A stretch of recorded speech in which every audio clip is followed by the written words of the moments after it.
Greetings, sir and sirettes, and welcome back to From the Depths with me, Lathrix, and of course, welcome back to the Abaddon in the sandbox mode. And welcome to my newest creation. Since we have the Abaddon, which is essentially a converted and slightly upgraded version of the Scarab, I thought to myself, why don't we try to build a vehicle from each of the factions we are conquering or have conquered? So this is my first ever attempt at replicating the Chaos. Of course, we do have the limitation of only having the 2,000 block limit, so it has been very, very difficult, but this is the first prototype, nowhere near the finished design, but it really hurts. Because it has two weapons, whereas the Chaos only has one, it tends to be a little bit more reliable in doing its damage, but sadly it doesn't quite have the range of the Chaos, nor does it have the extreme tankiness. But for a prototype, I'm very, very happy.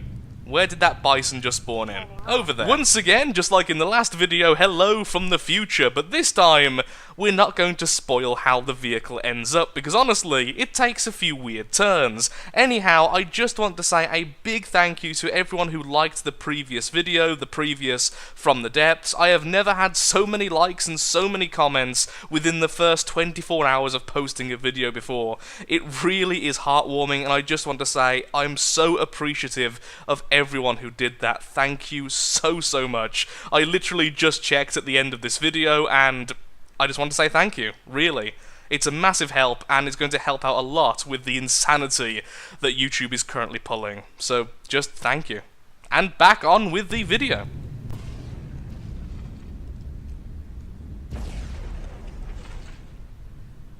There we are, that was better. So it took 2 hits. Oh well, the bison is now defeated, and our little version of the Chaos goes off into the sunset. Please stop. So I haven't actually looked at the Chaos yet. I am still refusing to spawn it into the sandbox mode to figure out how certain things work. So I've guessed how certain elements are functioning. So up here we can see these 3 automated control blocks. We have one which activates when the enemy is within 200 meters, which causes the 2 weapons to start spinning.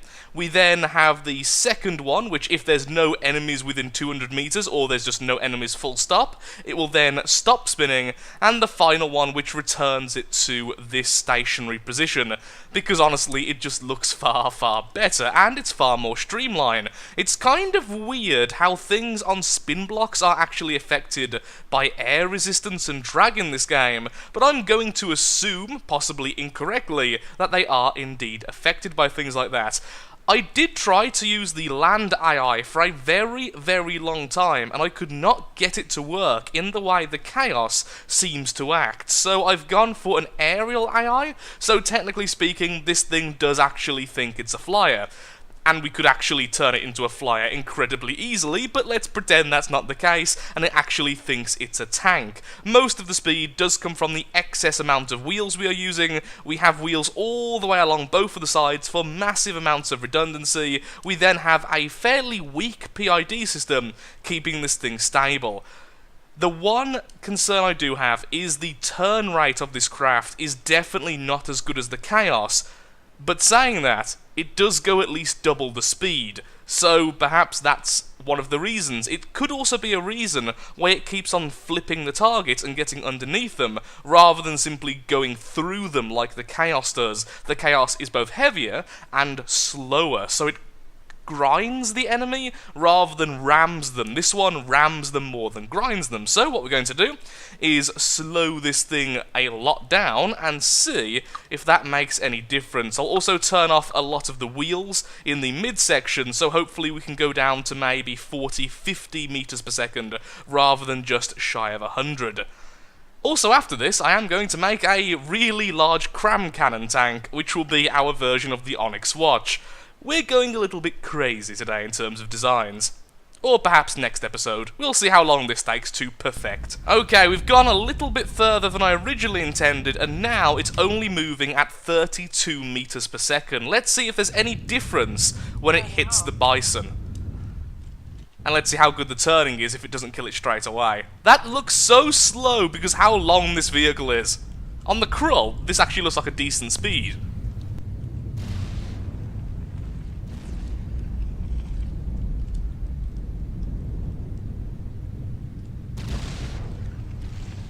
Okay, this is definitely too slow in its struggling to even do damage. It has killed it, however, without going underneath it, so technically speaking, the really, really slow version with far less thrust is actually killing the enemy faster. Interesting.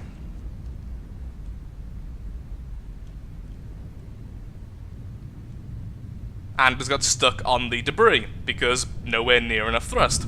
I've just had an idea and ended up cutting quite a little bit of footage there. I ended up testing several different speeds, and I came to the conclusion that around about 45 meters per second was definitely the most reliable. It tended to shred the enemy without knocking them around. Of course, occasionally the enemy flies into the air anyway, because of the explosive nature of their ammunition and their weapons.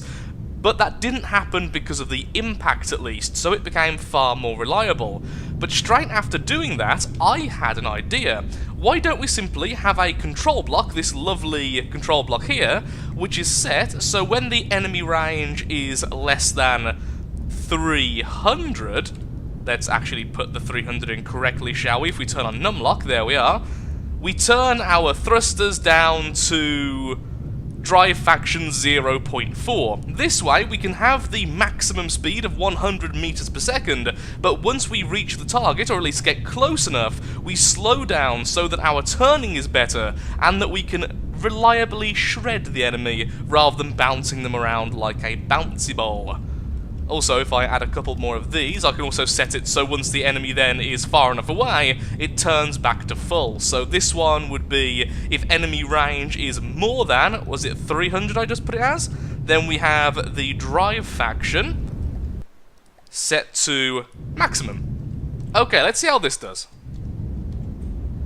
Turning off. This isn't a test of our durability, there's no point in allowing the enemy to fight us back. I will, however, have to eventually test with the enemy moving around, so I'll probably just make my own craft for that, which doesn't have weapons but tries to dodge at all costs. Okay, we have slowed down, but not fast enough. Oh, definitely better than the first one, though. No, too much of an impact, it ended up bouncing us both. Another problem, of course, is we are nowhere near as heavy as the Chaos, because we simply don't have enough volume to do that, so we are more liable to bounce around. Though, we didn't go underneath the target, so I think I'm onto a good idea here. There we go, it's now dead, so it can bounce away all at once. So I think I am onto a good idea, I'm just not sure how to implement this properly. I am still resisting looking at the Chaos, which I'm sure a lot of you are very annoyed about right now. So it seems like I had a little bit of a derp moment there. One thing I didn't even consider is that if we do slow down the vehicle, in terms of the entire vehicle, then we are also slowing down the turning thrusters, which are our main way of turning at the moment. We do also have turning wheels, which I don't believe are affected, but even so, it's not really something I want to see, when our main problem is not being able to turn fast enough, in addition to not being able to reliably shred the enemy. So, let's see how we do like this. I've localized some of the settings, so they should keep on turning at the normal speed. So there we are, slowing down, the weapon is out, and we stopped spinning. Why? What? Oh, I dead. Oh, that's why we actually killed the enemy. There's me thinking that the weapon broke. Nope, we just killed the enemy that fast. Let's spawn in a Hexer as well to test out this. I will have to add some form of ranged weaponry to this. I would add a Cram cannon, but trying to get the recoil low enough that this thing doesn't go flying off to the side would be far, far too difficult. Okay, we have definitely slowed down, and there we are. That is... oh, that's beautiful. Yeah, that's what I wanted to see. Utterly and completely shredded, and then removed.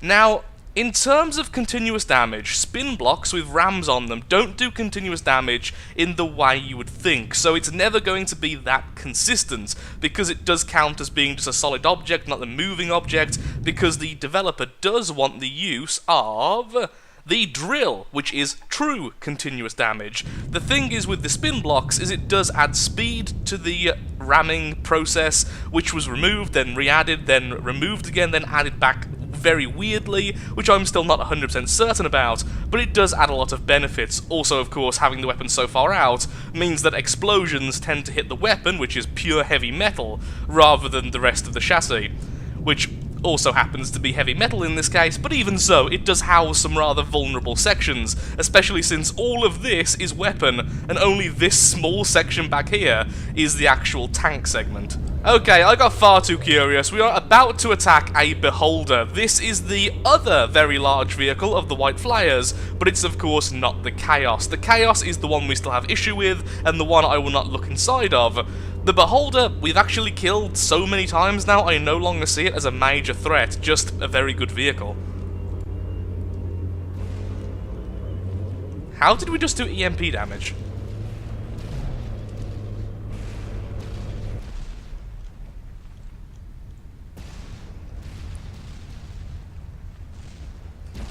Neither craft is bouncing, we're doing loads of damage. Once again, EMP damage, not sure what's going on there. Perhaps I'm destroying something of theirs. Oh, if they have Cram cannons with EMP pellets or something like that, that could be the cause of that. Not really too certain. And now we're underneath it regardless. Bye, Beholder. Bye, knockoff version of the Chaos. Send a postcard. After a very long time, the Beholder finally got classed as being too damaged, so this probably isn't going to work against incredibly large enemies, but against smaller enemies, let's have a quick test against the Ravager, I feel like we're going to do just fine. Once again, we're not testing durability because even our control blocks are currently on the outside of the vehicle. This is merely a proof of concept. Ooh, a really aggressive proof of concept. So that time, there was nothing I could have done to prevent that thing from flying in the air. Simply too much detonation with far too small a hull. It would have flew up regardless how slowly or quickly I hit it. All I'm trying to avoid is... Ooh, that actually did a lot of damage to our thing. All I'm trying to avoid is the damage being dealt from the impact, causing it to fly into the air because of the increased speed. Either way, though, I think I am now officially happy enough, so what I'm going to do is work on the entire vehicle now to make it a permanent addition, try to make it look a little bit more pleasing to the eye, and add some form of ranged weapon. It's probably either going to be, and I know you're all going to hate me for this, missiles, but perhaps using, where are you, the winch, of course, which goes with the harpoon, so we can drag ourselves in, which I don't think will work very well, but oh well. Missiles, which use EMP to stop the enemy from firing at me before I hit it, or we could try for a Cram cannon. We have done this in the past, and it actually worked out really well on the Krull. I just don't know if it'll work well on this, because this is far less stable. A small minigun would also work very, very well, going with either armor-piercing or frag shells. But it would be nice to use a Cram cannon, because that way we're doing two new things. An AI-driven melee vehicle, which also uses a weapon I'm not used to. Ooh, actually... Okay, so here's a thought. We don't need to put it on a turret. We could have the top section here basically shaved off, and then make all of this here and a little bit of the inside a stationary Cram cannon that can only fire forwards. It does mean this craft cannot fight aircraft at all, but it does also mean we can have a very heavily defended Cram cannon, which wouldn't cause too much recoil problems, because it's only ever going to fire forwards and a little bit to the left or right. The more I speak about it, the more I like that, so back in a second once I've decided. Incoming Happy Shells!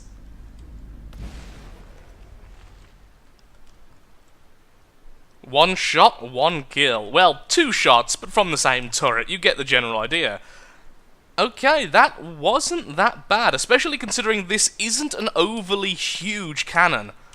So let's try out against something a little bit bigger, shall we? Let's go with a Bison. It seems like the Bison are my go-to test vehicle at the moment. After this, we'll test out against the bear. I'm really hoping this turret will be good enough, because it's not that big, it's not taking up much volume, and it's not that expensive. Cram cannons can be very expensive when you're placing them. Thankfully, they use up very little ammo, but the gun itself is expensive.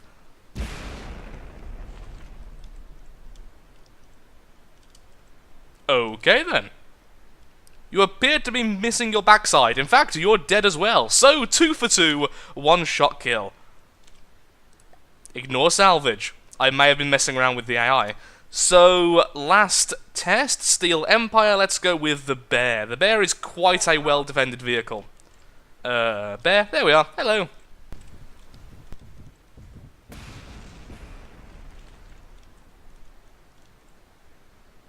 Did it die? How did that not die with such a huge gaping hole in it? Seriously though, that's apparently alive. I'm guessing the AI must be near the back. Where is the... oh, there it is. Yep, right at the back. No wonder it survived. Very, very slow fire rate. It can only shoot once every 19 seconds. That isn't that good, but for a very small weapon, like I was saying, and just for the sheer fact that it's a turret, not a stationary weapon, so it can fire at everything around it, I think this is okay. I think this is good enough. Here we are then, back at the vehicle, and this is the turret. So, as you can see, we have 2 cannons on a single turret. We have mostly explosive pellets, because honestly, I don't really care too much about the fire rate, I just want a decent bit of damage. The overall reload time is 19.1 seconds, and the shell diameter is 1,519. So, overall, a fairly cheap, fairly small cram cannon, and it does well, so... I'm happy enough to say that will be the main ranged weapon. Will it be the only ranged weapon? Probably, because we are running out of volume very quickly. So now to give it a turret cap to seal all this back up and to re-add the turning thrusters, hopefully a little bit more hidden. At that point, we're almost done. The cannon fires and scores a fairly nasty direct hit. We've now straightened up against the target, and the melee weapon should activate now. Which does knock the opponent flying, which is a little bit annoying, but I think it has killed it. Yes, it has, as was indicated by the fact the melee weapon stopped spinning. Nice, simple, easy, incredibly effective, and incredibly brutal. Still think I'm going a bit too fast. Since I've reduced a lot of the drag and reduced a lot of the weight, I think I may need to lower the propulsion systems a little bit more upon getting within 300 meters of the enemy. It's still on 0.5 now, since that was part of the testing I've probably cut out. I think we should put it down to 0.3 to avoid that bounce when it first hits the target. Let's try out versus a brush cutter, because why not? All the way over there. Turning could still do with a bit of work, perhaps internal blades. Sadly, the brush cutter was killed by the cannon, but I did see a few problems. The PID system wasn't working as intended, and some of the thrusters at the back were far too low, causing havoc with its centre of mass. So hopefully now this thing can turn a little bit more stably. So once again, let's spawn in a couple of brush cutters, so that the cannon can't kill both of them. We're turning a lot sharper now, which is also sacrificing a bit of speed, which is fine for such a sharp turn. The roll actually worked that time, and we are staying fairly close to the ground. Did the shell miss? Because that seems fairly intact. Also, random frame loss. The melee would have worked if the cram cannon didn't kill the enemy. Moving on to the next, much better turning this time.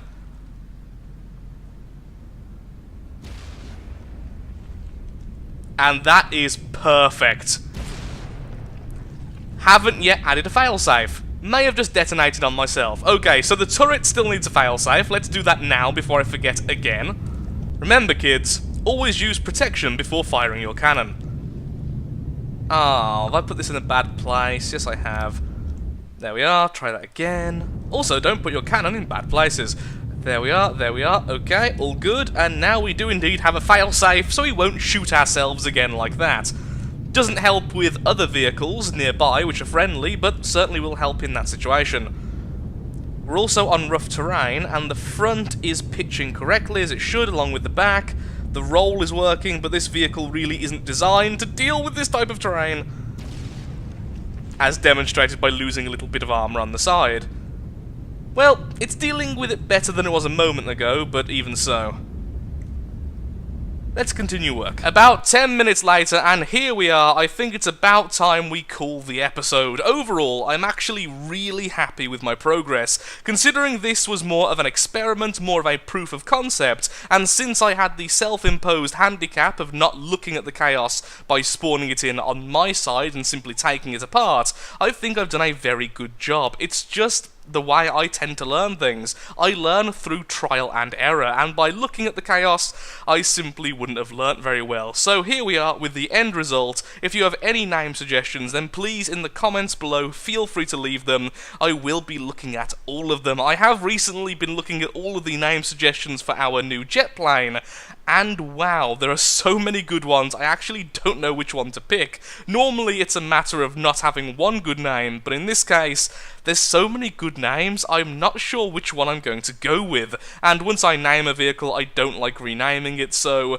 I should hopefully have a name by the next video, but if I don't, the video after. Now in the next video, I will be building the Cram cannon tank, which should take far less time, and then hopefully either in that video or the next, we will be back in the campaign doing all sorts of combat. I've had a bit of a building itch at the moment, so that's why there's been so many building videos. I hope you understand.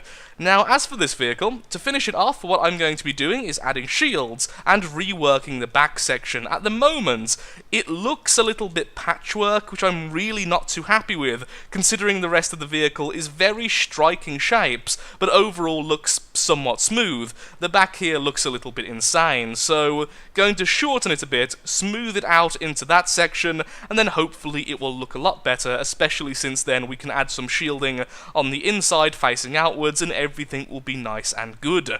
So, with that, thank you so much for watching. If you have enjoyed the video, then of course, likes, favourites, shares, comments, all that good stuff helps out me, helps out the channel, and most importantly, shows that From the Depths is a series you wish to see continued in the future.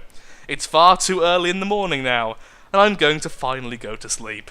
Thank you for watching, and goodbye.